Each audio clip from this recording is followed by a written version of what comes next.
Motor Vessel Tosca. Motor Vessel Tosca. Vacate your engine room. Vacate your engine room. We're prepared to subject you to disabling fire.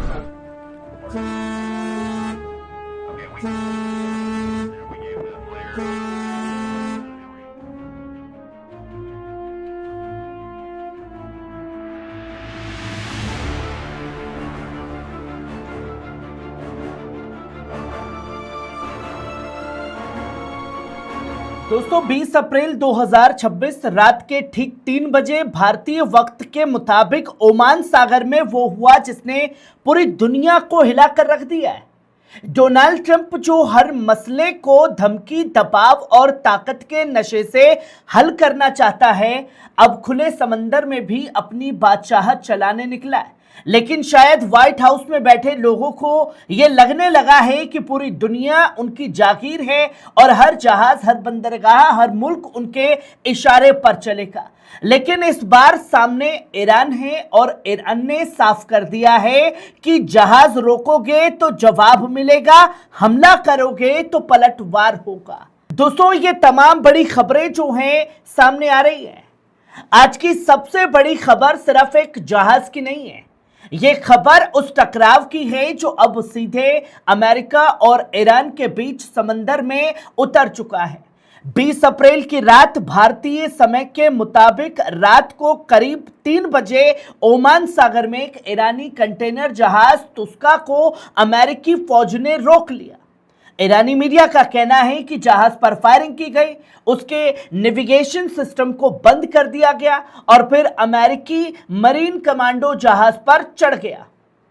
सोचिए, एक कारोबारी जहाज, कोई जंगी जहाज नहीं, कोई मिसाइल नहीं, कोई हमला नहीं, लेकिन अमेरिका ने उसे ऐसे रोका जैसे वे पूरी दुनिया का मालिक हो। ईरान का साफ तौर पर कहना है यह हमला चाबहार बंदरगाह से करीब 50 मील दूर हुआ, यानी ईरान के अपने इलाके के बेहद करीब हुआ। और इसके बाद जो हुआ उसने हालात को और ज्यादा खतरनाक बना दिया है। ईरानी सरकारी टीवी IRIB ने दावा किया कि जवाब में ईरान ने अमेरिकी वॉरशिप्स की तरफ ड्रोन भेजे, यानी अब मामला सिर्फ बयान, धमकी और प्रेस कॉन्फ्रेंस तक नहीं रहा। अब समंदर में आमने सामने की कार्रवाई जो है आधी रात को शुरू हो चुकी है। लेकिन दोस्तों अमेरिका क्या कह रहा है? अमेरिका यानी कि बुरा कह रहा है कि अमेरिका ने जहाज इसलिए रोका क्योंकि वे अमेरिकी नाकेबंदी को तोड़ रहा था। यानी अब अमेरिका ये तय करेगा कि कौन सा जहाज कहां जाएगा, कौन सा मुल्क अपना माल भेज सकता है और कौन सा नहीं। ये ठेका किसने दिया है भूरे को? सवाल यह है कि अमेरिका कौन होता है पूरी दुनिया का चौकीदार बनने वाला?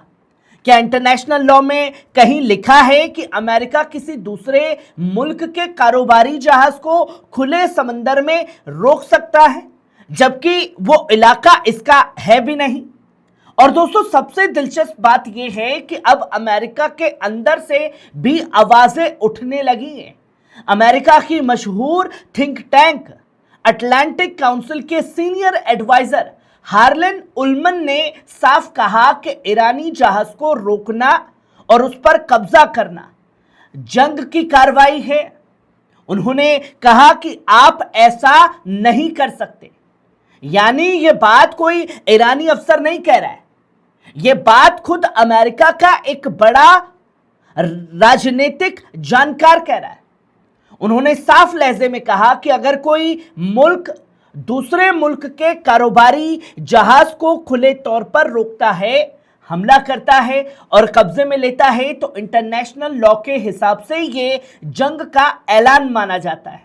यानी अमेरिका अब सिर्फ दबाव नहीं बना रहा दोस्तों, अमेरिका अब खुलकर वो कर रहा है जिसे दुनिया जंग की शुरुआत कहती है। और शायद यही वजह है कि ईरान ने भी अब पहली बार खुलकर भूरे को जवाब दे दिया है।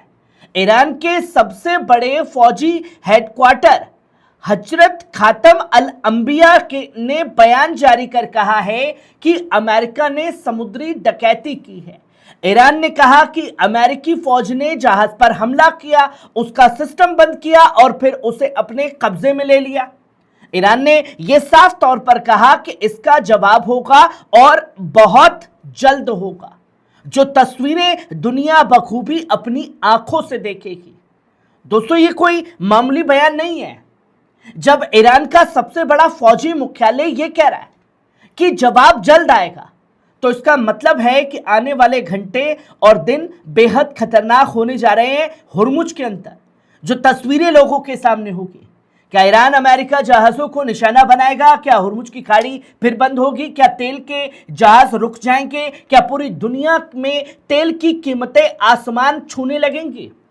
क्योंकि याद रखिए दोस्तों, दुनिया का बहुत बड़ा तेल कारोबार हुर्मुज और ओमान सागर के रास्ते से गुजरता है। अगर यहां आग लगी तो उसका धुआं सिर्फ ईरान और अमेरिका तक नहीं रहेगा, उसका असर भारत, खाड़ी, यूरोप और पूरी दुनिया पर पड़ेगा। लेकिन दोस्तों, इस पूरी कहानी में एक और बात बहुत अहम है। तेहरान यूनिवर्सिटी के प्रोफेसर हसन अहमदियान ने कहा कि आज रात सब कुछ बदल गया है। उन्होंने साफ तौर पर कहा कि पहले सिर्फ धमकियां थी, पहले अमेरिका सिर्फ बयान देता था, लेकिन अब अमेरिका ईरानी जहाजों को रोक रहा है, उन पर हमले कर रहा है और उन्हें अपने कब्जे में ले रहा है। और अगर ऐसा चलता रहा तो ईरान के पास जवाब देने के अलावा कोई दूसरा रास्ता नहीं बचेगा। प्रोफेसर ने साफ तौर पर कहा कि अगर अमेरिका ईरानी जहाज रोकेगा तो ईरान भी अमेरिकी जहाजों के साथ वैसा ही कर सकता है। यानी अब हालात उस मोड़ पर पहुंच चुके हैं जहां एक गलत फैसला, एक मिसाइल, एक ड्रोन या एक जहाज पूरी दुनिया को बड़ी जंग की तरफ धकेल सकता है। और भूरा यही करता हुआ पूरे जंग के दौरान नजर आ रहा है। और दोस्तों, सबसे अहम बयान आया ईरान के विदेश मंत्रालय की तरफ से। अब्बास अरगची ने खुल करके कहा कि ईरानी बंदरगाहों, जहाजों को धमकी देना इस बात का सबूत है कि अमेरिका किसी भी बातचीत को गंभीरता से नहीं ले रहा है। उन्होंने साफ लहजे में कहा कि अमेरिका सिर्फ दबाव बना रहा है और मुनासिब मांगे रख रहा है, अब जहाजों को निशाना बनाने लगा है। लेकिन अरागची ने साफ चेतावनी दी कि ईरान अपनी कौमी सुरक्षा और अपने मुफाद की हिफाजत के लिए अपनी हर ताकत इस्तेमाल करेगा। यानी अब ईरान पीछे हटने वाला नहीं है। दोस्तों, दुनिया को यह समझना होगा कि अगर किसी मुल्क के जहाज, उसके बंदरगाह, उसका कारोबार और उसकी इज्जत को निशाना बनाया जाएगा तो वे मुल्क खामोश नहीं रहेगा। जो तस्वीर लोगों के सामने है, और शायद अमेरिका यही भूल कर रहा है। उसे लगता है कि हर मुल्क इराक की तरह टूट जाएगा, हर मुल्क लीबिया की तरह चुप हो जाएगा, हर मुल्क सिर्फ पाबंदियां और धमकियां ही भूरे की झेलता रहेगा और वो झुक जाएगा। लेकिन ईरान बार बार ये दिखा चुका है कि वे दबाव में झुकने वाला मुल्क नहीं है। अब सवाल सिर्फ ये नहीं है कि ओमान सागर में क्या हुआ, सवाल ये है कि अब आगे क्या होगा। आने वाले घंटे, मिनट या दिन कितने खतरनाक होंगे? क्या अमेरिका पीछे हटेगा या फिर ट्रंप की जिद और ताकत दिखाने की सियासत दुनिया को एक और बड़ी जंग की तरफ ले जाएगी? क्योंकि आज रात ओमान सागर में सिर्फ एक जहाज नहीं पकड़ा गया है, बल्कि आज रात पूरी दुनिया को यह एहसास हुआ है कि हालात अब पहले जैसे बिल्कुल नहीं रहे। कभी भी, किसी भी वक्त कुछ भी बड़ा हो सकता है, एक बड़ी जंग तब्दील हो सकती है। खबर कैसी लगी कमेंट बॉक्स में आकर के अपनी राय जरूर दीजिएगा। शुक्रिया।